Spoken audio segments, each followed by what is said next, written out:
sociais e pela democracia estão aqui no seu jornal. Com a saída dos cubanos do programa Mais Médicos, metade das unidades básicas de saúde de Rio Grande da Serra, no ABC Paulista, está sem atendimento médico. Com a presença dos pais de Marielle Franco, a Câmara dos Deputados realiza mais uma audiência pública sobre o assassinato da ex-vereadora e de seu motorista Anderson Gomes. É uma corrida contra o tempo para que o caso seja esclarecido. O Ministério Público do Trabalho decide que sindicatos podem cobrar uma taxa sobre a negociação coletiva, desde que ela seja aprovada em assembleia. Estudo comprova que a vida na periferia pode ser até 23 anos mais curta do que em áreas nobres da capital. E hoje é sexta-feira. Nós separamos dicas de programas culturais para você curtir o fim de semana sem gastar nada. Tudo isso a partir de agora no seu jornal.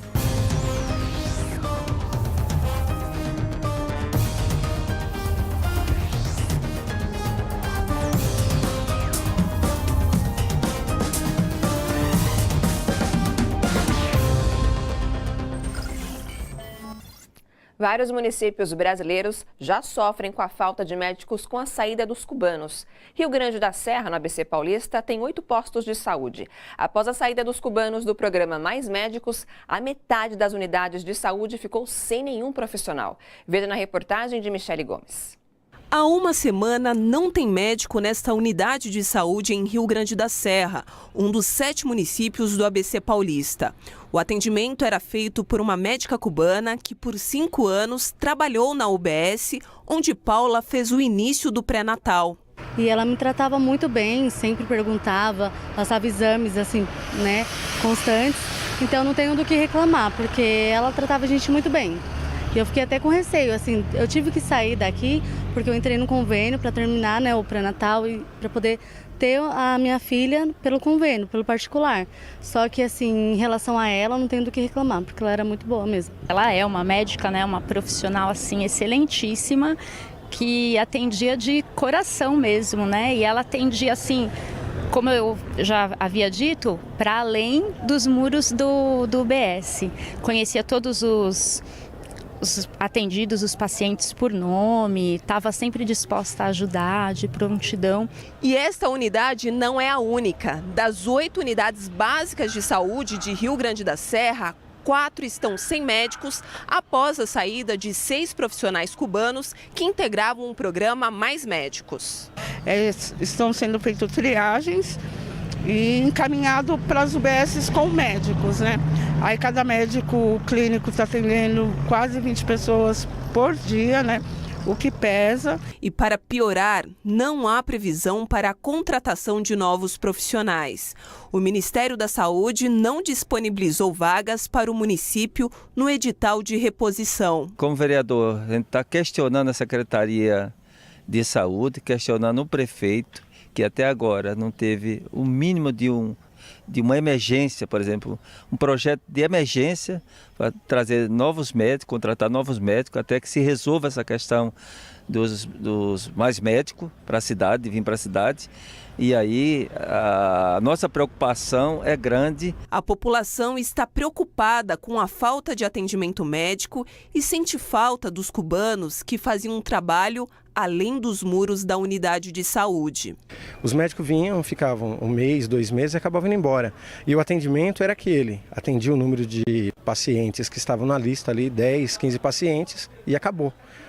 E com a vinda dos mais médicos, dos médicos cubanos, a gente deu um salto de qualidade no atendimento. Porque será que esses médicos recém-formados estão em condições de assumir cargos como esses? Porque principalmente aqui realmente é uma UBS pequena, sem estrutura.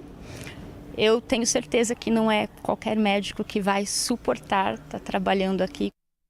Desigualdade social. Pessoas que moram na periferia de São Paulo morrem até 23 anos mais cedo do que quem vive em áreas nobres da cidade. Essa e outras discrepâncias estão em um estudo elaborado pela rede Nossa São Paulo, o mapa da desigualdade. Veja na reportagem de Leandro Chaves. O trajeto aproximado de 40 quilômetros que separa o bairro Jardins, na zona sul de São Paulo, da cidade de Tiradentes, na Zona Leste. É uma corrida contra o tempo. A cada quilômetro percorrido em direção à periferia, a vida fica mais difícil e até mais curta. É o que aponta um estudo da Rede Nossa São Paulo. Enquanto os moradores da região nobre vivem em média até os 81 anos, do outro lado, a expectativa de vida na cidade de Tiradentes é de 58 anos. Todos os elementos que fazem com que a vida seja interrompida cedo fazem com que esse indicador tenha uma queda. Então, por exemplo, homicídio juvenil, homicídio no geral, se você tem um baixo atendimento de saúde nessas regiões, também vai jogar a idade média de morte para baixo. Um dos fatores que contribui para essa desigualdade é justamente a falta de uma oportunidade. Aqui na cidade de Tiradentes, por exemplo, nós temos a pior taxa de emprego formal da cidade. No local existe apenas 0,2 postos de trabalho para cada 10 habitantes. Aí já viu, né? Sem uma renda fixa no mês, gastos com alimentação, educação e saúde acabam comprometidos. A rotina do Adriano é um destes exemplos. Nascido em Pernambuco, há 17 anos ele veio para São Paulo tentar a sorte. O que encontrou foi mais dificuldades. Hoje, aos 38 anos, ele vive nesta ocupação. Trabalho com carteira registrada, tá difícil. E a gente não tem um dia certo de fazer uma feira, um dia certo de pagar as suas contas. Você não tem condições de ir a uma loja comprar uma roupa boa, comprar um móvel bom. Você não tem como juntar um dinheiro visando o amanhã. Enfim, sem um salário registrado na carteira, é difícil, é complicado para nós, classe baixa. Para trabalhar, nós se desloca daqui, vamos para de Itaquera para lá o serviço, quando arruma, outras pega 3, 4 condução, tudo para a classe trabalhadora, nesse caso meu específico, inclusive para um homem negro, também contribui bastante para essa pesquisa, né? Os 23 anos de vida a menos do extremo leste da metrópole deixam a região com uma expectativa de vida menor que em países pobres como o Congo, na África. Do outro lado da cidade, o luxo e as oportunidades da minoria dos paulistanos podem ser comparados à expectativa de um país como a Áustria, na Europa. É o mapa da desigualdade. Mais do que um descaso do poder público, a desigualdade na cidade de São Paulo é um projeto. É uma forma de organizar a cidade onde, para aqueles que vivem nas regiões centrais, você vai ter qualidade de vida, você vai ter emprego, você vai ter acesso à cultura, à saúde, à infraestrutura urbana, ao passo que quem vive nas regiões periféricas não vai conseguir ter o mesmo acesso, então a qualidade de vida é radicalmente diferente nessas duas relações. Em Brasília, a Comissão Externa de Deputados que investiga o assassinato de Marielle Franco quer criar um grupo de peritos e especialistas independentes para acompanhar o caso. A vereadora e o motorista dela, Anderson Gomes, foram mortos em março, mas até hoje o crime permanece sem solução. A reportagem é de Welson Kalinowski. A audiência da Comissão Especial da Câmara, que acompanha a investigação do assassinato de Marielle Franco e Anderson Gomes, crime cometido no Rio de Janeiro no mês de março, foi acompanhada pelos pais da ex-vereadora. A representante da Anistia Internacional Brasil, Renata Neder, disse que é preciso constituir um comitê independente para acompanhar o caso, com peritos, juristas e especialistas, sem qualquer ligação com o poder público. Passados mais de 8 meses do assassinato da Marielle Franco, o que a gente vê é que essa investigação parece estar dentro de um labirinto, cheio de becos sem saídas, de caminhos inexplorados, de pontas soltas, de perguntas muito graves que ficaram sem resposta. Diante da não solução do caso depois de tanto tempo e de tantas informações que sugerem contradições, possíveis negligências e todas essas perguntas que ficaram sem resposta, se tornou urgente o estabelecimento de um mecanismo externo independente para monitorar as investigações. Neder citou a existência de uma organização criminosa que estaria impedindo a elucidação do caso, situação confirmada pela Polícia Federal no início de novembro. A preocupação, compartilhada pelo deputado Glauber Braga, é que a troca de governos e de cargos em janeiro atrapalhe. A gente sabe que o tempo é inimigo da solução correta dos casos de homicídios, né? Porque provas se perdem, testemunhas desaparecem, começam a entrar em contradição, as informações, elas de fato vão sumindo. E também a própria pressão pública começa a diminuir. É claro que quando você tem etapas da investigação que não foram realizadas de maneira adequada, a possibilidade de elucidação diminui. Então, quanto mais o tempo passa, maior a dificuldade. Agora, isso não pode fazer com que a gente venha a perder a determinação de cobrar das autoridades uma resposta. Ao final da audiência, os pais de Marielle Franco, Marinete Silva e Antônio Francisco da Silva Neto manifestaram apoio aos trabalhos da comissão. Eles afirmaram que estão ansiosos com o resultado das investigações e que não tem dúvida de que o assassinato da filha teve motivação política. Deve ter alguém muito poderoso por trás e se desenha muito para político, né? Porque a Marielle fazia uma política diferente, eu acho que isso incomodou de uma maneira que não tem como não ter um dedo político, não se sabe, né, a dimensão disso, mas que tem sim. Eu acredito sim que tem uma política que fazia diferença, não se sabe, dentro da política institucional, né, partidária, mas a gente sabe que tem alguma coisa política dentro, porque não teria sentido, né? Pelo tempo que Maria estava naquele parlamento, 14 meses não seria tempo para ela fazer causar tanta inveja ou causar tanto incômodo a esse ponto. A ex-presidenta Dilma Rousseff chamou de mentiras as declarações de Antônio Palocci, que acusou Dilma e outros líderes do Partido dos Trabalhadores e conseguiu sair da cadeia para a prisão domiciliar. A ex-presidenta afirma em nota que, desde abril, a imprensa noticia as inverdades de Palocci sem apresentação de provas. As delações que rendem liberdade de milhões de reais a corruptos confessos, enquanto inocentes estão presos, são o tema do comentário do secretário-geral da CUT de São Paulo, João Caires. O ex-ministro Antônio Palocci teve seu acordo de delação premiada aceito pela Polícia Federal e homologado pelo TRF4. Cabe ressaltar que esse acordo não foi aceito pelo Ministério Público Federal por falta de provas. Então, cabe aqui um questionamento, né? Vendo a revista Carta Capital, que fez uma reportagem muito interessante sobre a doce vida, né? A vida boa dos delatores premiados. Hoje eles vivem em hotéis, vivem em condomínios fechados, praias particulares, com a tornozeleira na perna e com as fortunas, com parte da fortuna que foi parte da corrupção, dita corrupção da Lava Jato. No caso do ex-ministro, ele ficará com a fortuna de 45 milhões, terá sua pena reduzida em 2/3 e também terá prisão domiciliar, ou seja, poderá ter uma vida normal com a tornozeleira. Cabe perguntar, vamos aceitar que pessoas sejam condenadas, presas injustamente, com um tipo de delação assim, uma delação sem provas? A nossa legislação não permite isso. O PIB, a soma das riquezas que o Brasil produz, ficou em 0,8% no terceiro trimestre. Em relação ao mesmo período do ano passado, o crescimento foi de 1,3%. A agência de risco Austin Rating comparou o PIB de 44 países. O Brasil ficou em 39º lugar, quer dizer, ficou entre os 5 piores.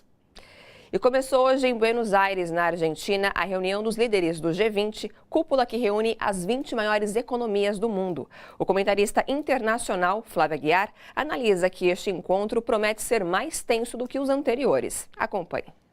Há, em primeiro lugar, a questão da presença do príncipe Mohammed bin Salman, da Arábia Saudita, o príncipe herdeiro, sobre o qual pesa a acusação de ter ordenado a morte do jornalista Jamal Khashoggi, assassinado no consulado da Arábia Saudita em Istambul. Haverá cobranças de pelo menos de atitudes duras, caso o príncipe realmente não tenha participado do assassinato, para que os culpados, enfim, sejam levados a julgamento e condenados, se for realmente comprovada a sua culpa. Uma outra fonte de tensão está no prometido encontro entre o presidente Donald Trump, dos Estados Unidos, e Xi Jinping, da China.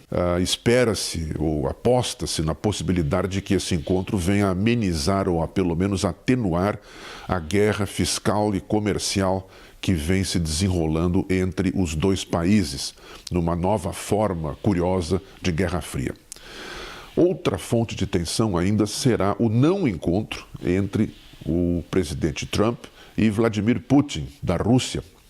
Esse encontro que estava previsto, pelo menos de momento, foi cancelado devido à tensão na Ucrânia entre esse país e a Rússia, que apreendeu, depois de bombardear, 3 navios ucranianos, mantendo inclusive alguns dos seus marinheiros e oficiais como prisioneiros e ameaçando levá-los até a julgamento por terem invadido, essa é a acusação, as águas territoriais russas. Uma outra fonte de tensão envolve o Brasil, porque o presidente francês Emmanuel Macron afirmou que a posição do futuro governo brasileiro, que promete rever a sua participação no Acordo de Paris, pode comprometer a realização de um acordo que está prestes a ser feito entre a União Europeia e o Mercosul, uma vez que, disse o presidente Macron, não se pode fazer exigências ambientais em relação aos agricultores franceses que não sejam também seguidas por outros parceiros, no caso, o Brasil, que é, evidentemente, a principal liderança do Mercosul. Ainda uma outra tensão é provocada pela proximidade do Brexit, ou seja, a saída do Reino Unido da União Europeia, que está prevista para o final do mês de março, levantando a questão de como ficarão as relações comerciais e de colaboração do Reino Unido com os demais países do grupo e também na geopolítica internacional. Enfim, vai ser uma reunião realmente problemática e que poderá ou não trazer mais acordos e atenuações das tensões geopolíticas mundiais. Flávia Aguiar para a TVT, direto de Berlim. Milhares de pessoas participaram agora à tarde em Buenos Aires de manifestações contra a cúpula do G20, grupo das 20 maiores economias do mundo. A reunião prossegue até amanhã na capital argentina. A grande marcha reuniu organizações sindicais e populares, inclusive de outros países da América do Sul, como o Brasil. Desde segunda-feira, acontece em Buenos Aires a programação Contra o Encontro, com mais de 60 atividades e debates. Como a cidade está ocupada pelas forças de segurança e há interrupções em aeroportos, portos, trens, linhas de metrô e estradas, hoje é feriado em Buenos Aires.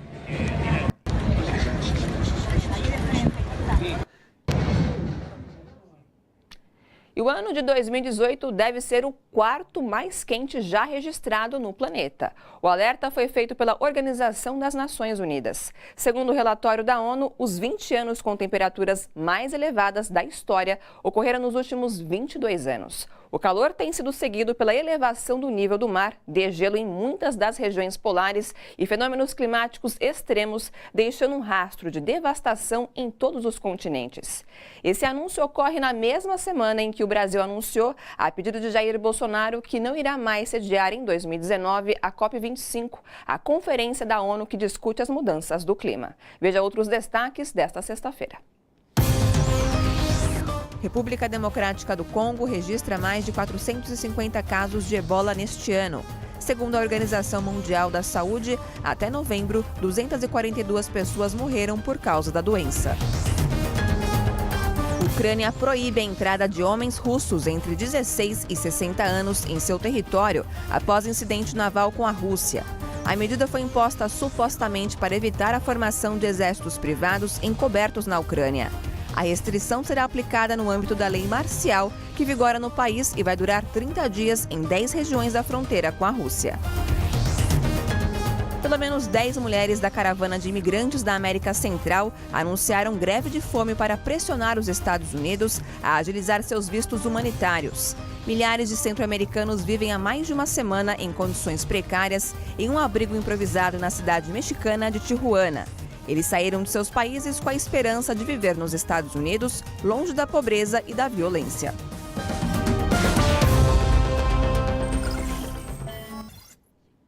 Daqui a pouco, ex-presidente Lula pede que o Partido dos Trabalhadores volte às ruas. A gente volta já.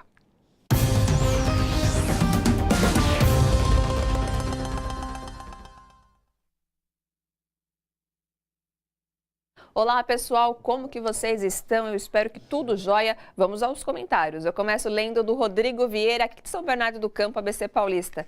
Os médicos cubanos vão fazer muita falta, com certeza. O Eduardo Selga, do Espírito Santo. Os médicos cubanos têm uma formação humanista, enquanto os nossos se preocupam demais com o status social.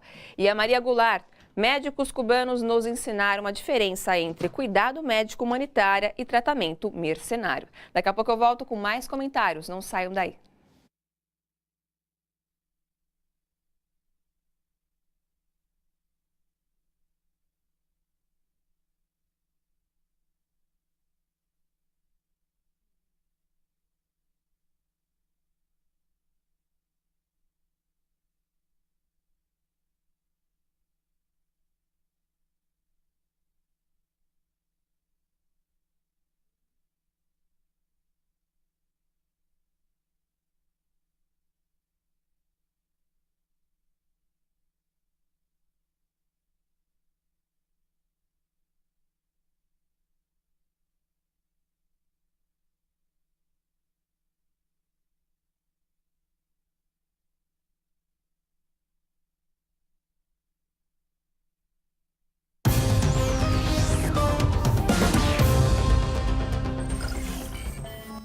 O Tribunal de Justiça do Paraná condenou a transnacional suíça Syngenta pelo assassinato do agricultor sem terra Almir Mota de Oliveira, conhecido como Queno, e pela tentativa de assassinato da agricultora Isabel Nascimento de Souza. O crime ocorreu em outubro de 2007, perto do Parque Nacional do Iguaçu. Líder do MST, Queno levou um tiro durante um ataque de segurança de empresa contratada pela Syngenta, a gigante no setor de transgênicos e agrotóxicos. De acordo com a decisão da Justiça, a empresa terá que indenizar a família das vítimas por danos morais e materiais. A Syngenta alegava que não era responsável pelos seguranças, mas o relator do processo, o desembargador José Augusto Aniceto, considerou que havia um contrato formal entre a Syngenta e a empresa de segurança privada e disse que os patrões são responsáveis pelo ato de seus empregados. E pelo menos 2 pessoas morreram quando um avião caiu agora à tarde sobre 3 casas perto do Campo de Marte, na zona norte da capital paulista.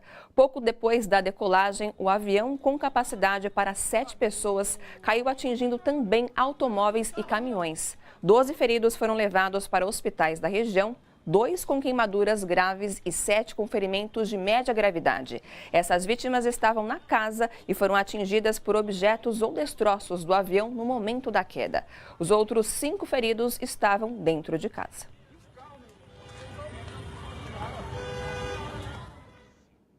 E um dos problemas da reforma trabalhista de Michel Temer é que a nova lei enfraquece os sindicatos. Mas agora, uma decisão da Câmara de Coordenação e Revisão do Ministério Público do Trabalho pode reverter esse problema. A reportagem é de Jomiak. Para continuar defendendo os trabalhadores, os sindicatos procuram alternativas financeiras para se sustentar, já que a reforma trabalhista acabou com o imposto sindical obrigatório e só as contribuições dos associados não estão dando conta dos custos para grande parte dos sindicatos.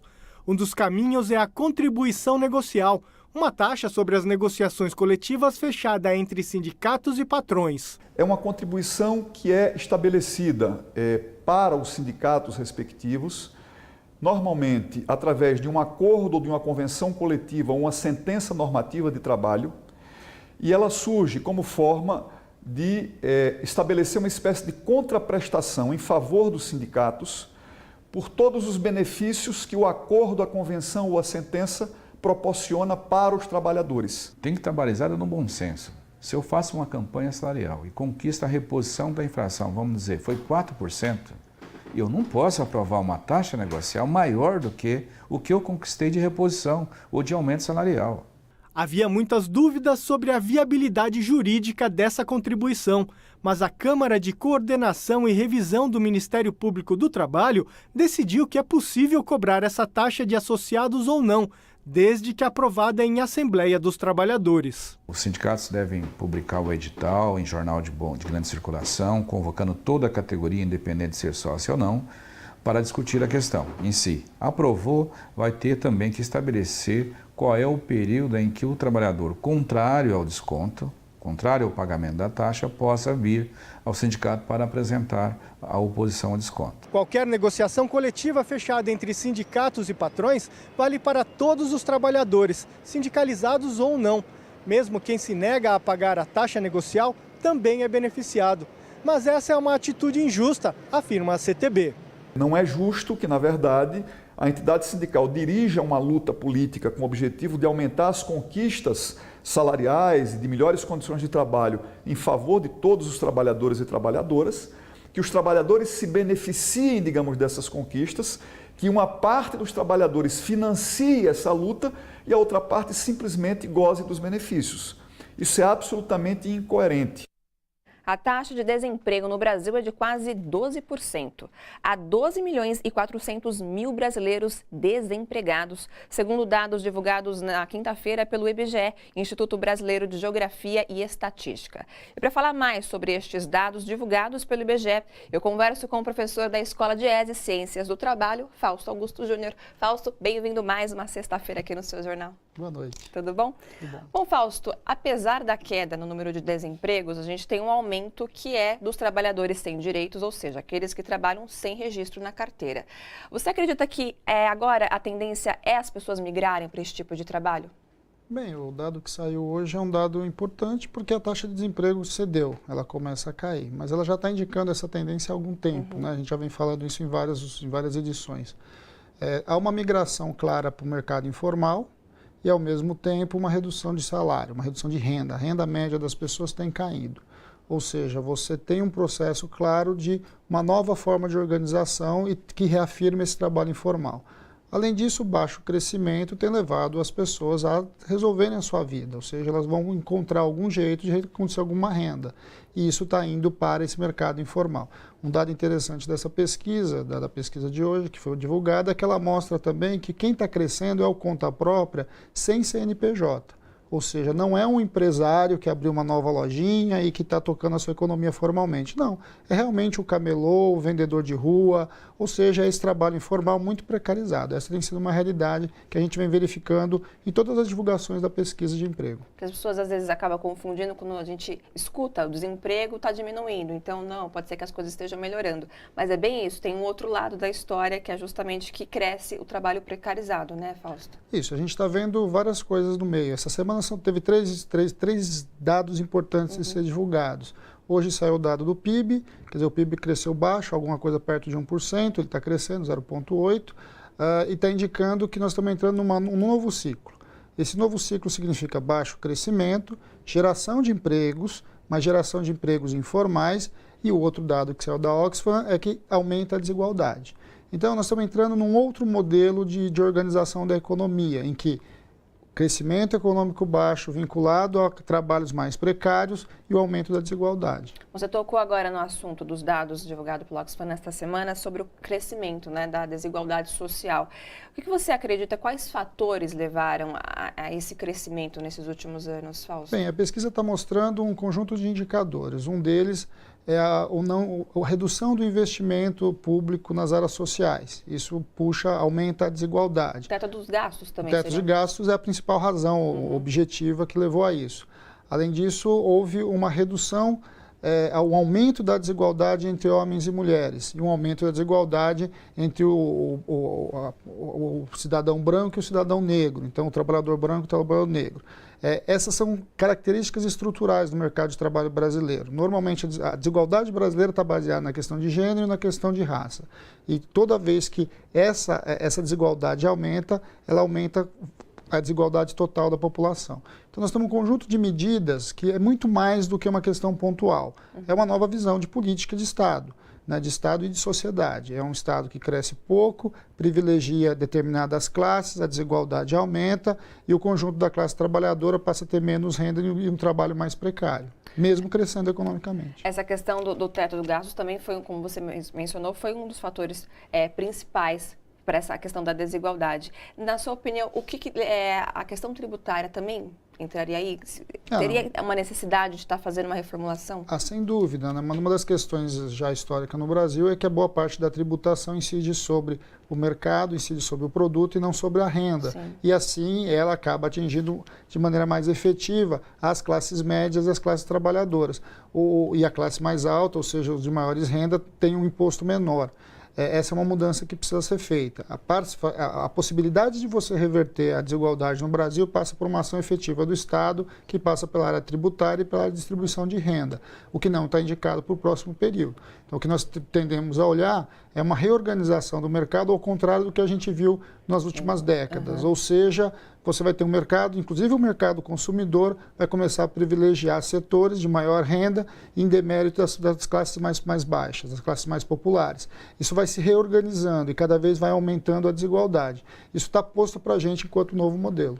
E Fausto, a reforma da Previdência, ela tende a aumentar ainda mais com a desigualdade? Não há dúvida, né? Não sabemos direito qual vai ser a proposta. O que nós temos é a proposta que está lá tramitando, mas é absolutamente previsível que você vai se aposentar mais tarde com rendimento menor para esse aposentado. Bem ou mal, os aposentados hoje são parte importante do rendimento das famílias. Ao aposentar mais tarde com renda mais baixa, certamente isso vai afetar, principalmente os trabalhadores da camada mais popular, da camada de renda menor que a gente tem hoje na sociedade. Perfeito. Fausto, obrigada mais uma vez aqui pela sua participação. Até a próxima sexta. Hoje, sem chuva, graças a Deus. Veja agora como fica o tempo neste sábado em São Paulo e outras cidades.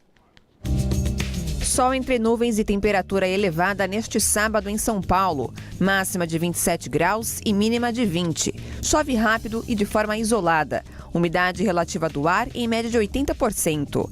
Índice ultravioleta extremo. Mesma situação em São Bernardo do Campo. Variação de nuvens pela manhã, com aberturas de sol ao longo do dia. Previsão de pancadas de chuva localizadas. Máxima de 27 e mínima de 20 graus. Já em Mogi das Cruzes, dia ensolarado com períodos de nebulosidade no decorrer do dia. Chove em algumas áreas a qualquer momento. Máxima de 28 e mínima de 21 graus.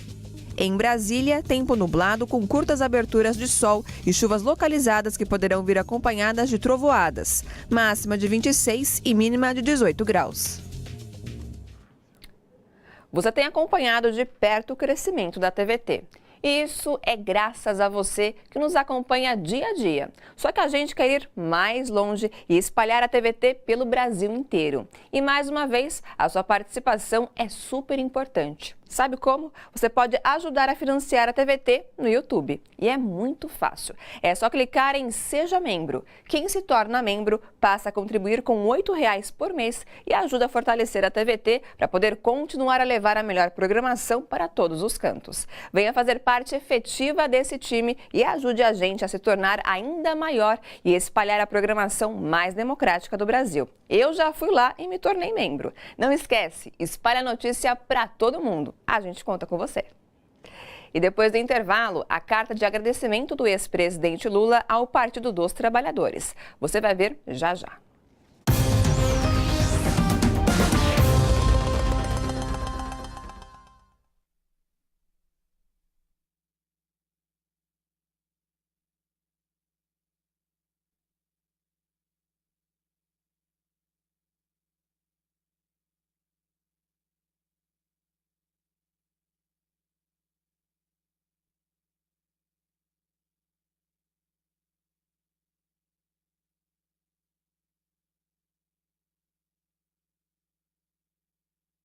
Pessoal, voltei aqui com seus comentários e eu leio da Rosa Helena de Brito, de São Paulo. Os brasileiros sentirão saudade de muitos projetos sociais daqui para frente.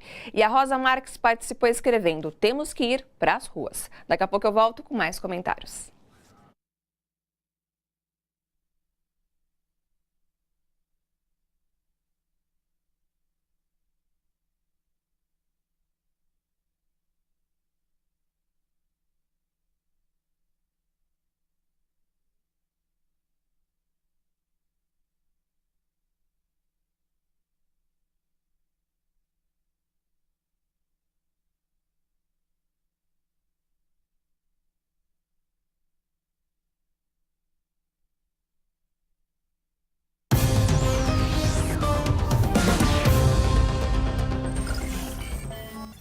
A Comissão de Direitos Humanos e Minorias da Câmara de Deputados confirmou alta produção agrícola no quilombo Campo Grande, em Campo do Meio, Minas Gerais. O relatório da comissão, que foi até o acampamento dos agricultores do MST, que estão lá há mais de 20 anos, constatou que eles produzem 1.100 hectares de diversas lavouras, inclusive para exportação.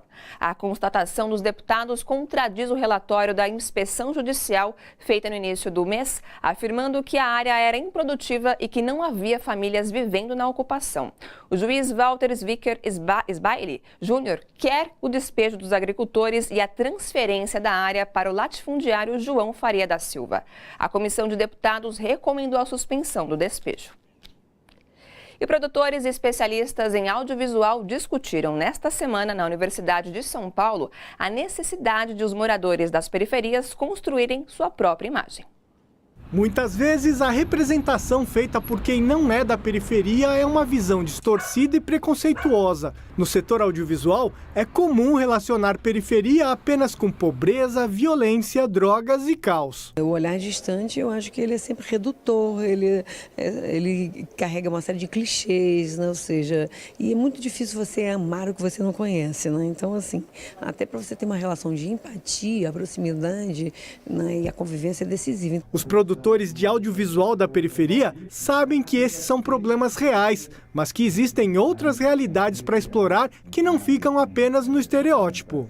Este encontro na USP discutiu a importância dos produtores de audiovisual da periferia construírem sua própria imagem sobre a periferia. A visão da periferia e a periferia, documentando, fotografando, entrevistando, filmando, vem cumprir um direito, que é um direito de liberdade de expressão, que é um direito ainda maior que o direito da liberdade de imprensa. Então, temos dois direitos que não podem se confrontar, têm que se somar.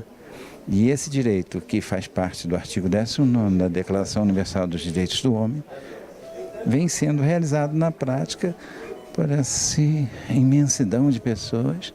O fotógrafo Bira Carvalho tem como mestre o também fotógrafo João Roberto Ripper, que não é da periferia, mas faz importante trabalho de denúncia social. Bira acha que ter sensibilidade também é importante. E quando o Ripper chega para dar aula sobre mostrando afeto, amor e beleza em favela, na realidade ele muda também meu olhar, descoloniza meu olhar. Eu assimilava muito o que eu via no jornal, então o que eu via no jornal sempre algo estereotipado.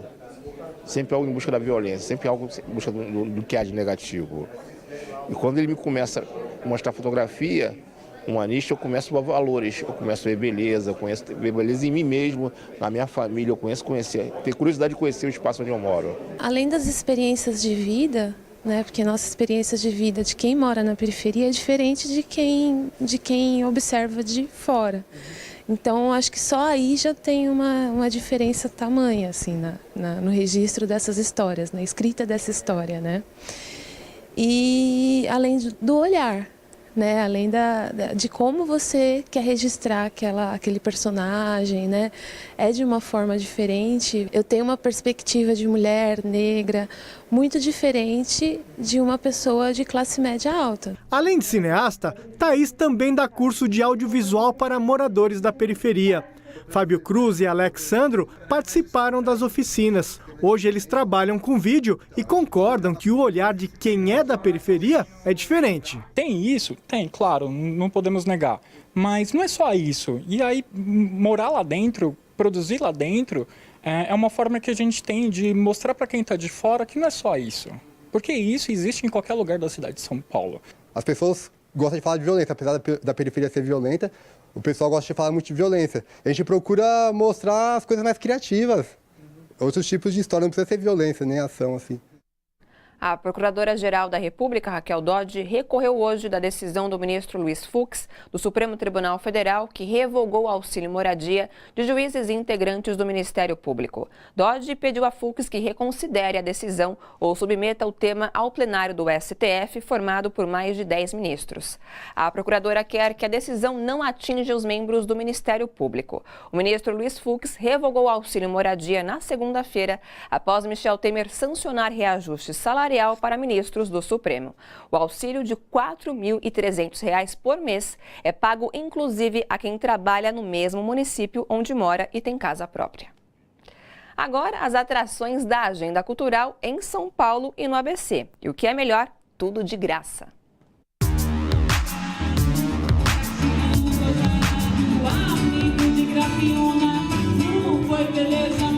As Aventuras do Boi Beleza, no Centro Cultural Penha, é uma peça sobre um boi do Nordeste brasileiro que vai parar nas ilhas do Cabo Verde e lá se sente em casa. É às 8 da noite deste sábado.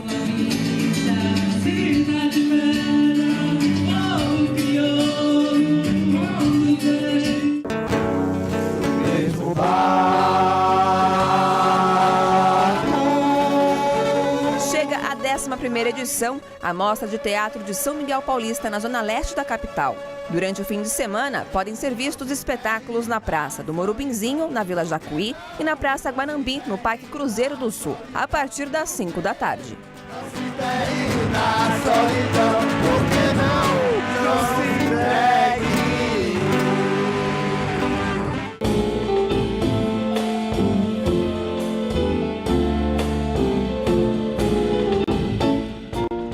São brasileiros, mas os instrumentos são da região dos Balcãs. No repertório do Balkan Neo Ensemble tem música da Grécia, da Turquia e da Armênia, entre outras. É neste sábado, às 7 da noite, no SESI Mogi das Cruzes.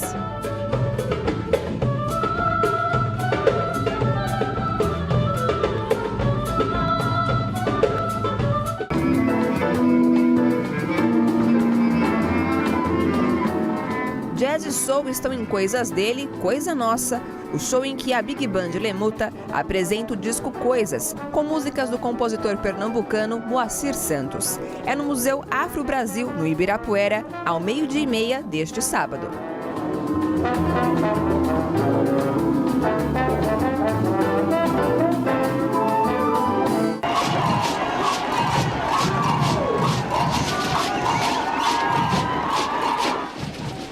Obá de Mim, um bloco só de mulheres ritmistas, apresenta cantos e danças em Iorubá, tradição dos terreiros de Candomblé.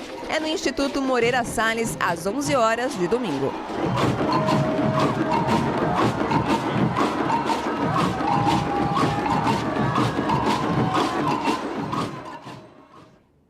Enquanto o futuro governo brasileiro bate continência para os Estados Unidos, professores lutam pelo direito de ensinar. Negros se organizam para manter direitos ameaçados. Pezão vai para a cadeia no Rio e segue país afora o grito Lula livre. É a Semana em Imagens.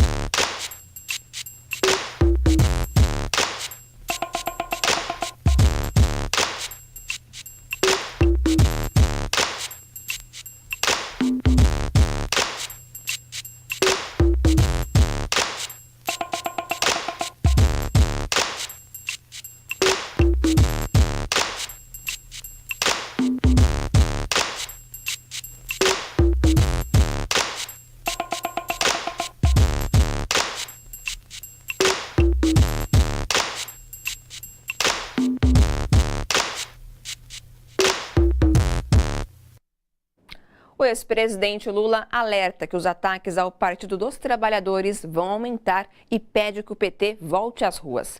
Em carta enviada ao Diretório Nacional do partido, Lula agradeceu a coragem dos militantes no processo eleitoral. Do fundo do meu coração, agradeço por tudo que fizeram neste processo eleitoral tão difícil que vivemos, absolutamente fora da normalidade democrática. Quero que levem meu abraço e minha gratidão a cada militante do nosso partido pela generosidade e coragem diante da mais sórdida campanha que já se fez contra um partido político neste país. Temos de voltar às ruas, às fábricas, aos bairros e favelas, falar a linguagem do povo, nos reconectar com as bases, como disse o Mano Brown. Não podemos ter medo do futuro, porque aprendemos que o impossível não existe. Até o dia do nosso reencontro. Fiquem com um grande abraço do Luiz Inácio Lula da Silva. Você pode ler na íntegra essa carta do ex-presidente Lula ao Diretório Nacional do PT no nosso site, tvt.org.br ou pelo facebook.com/RedeTVT. O seu jornal termina aqui. Boa noite a todos e a todas. Até segunda-feira e a luta continua.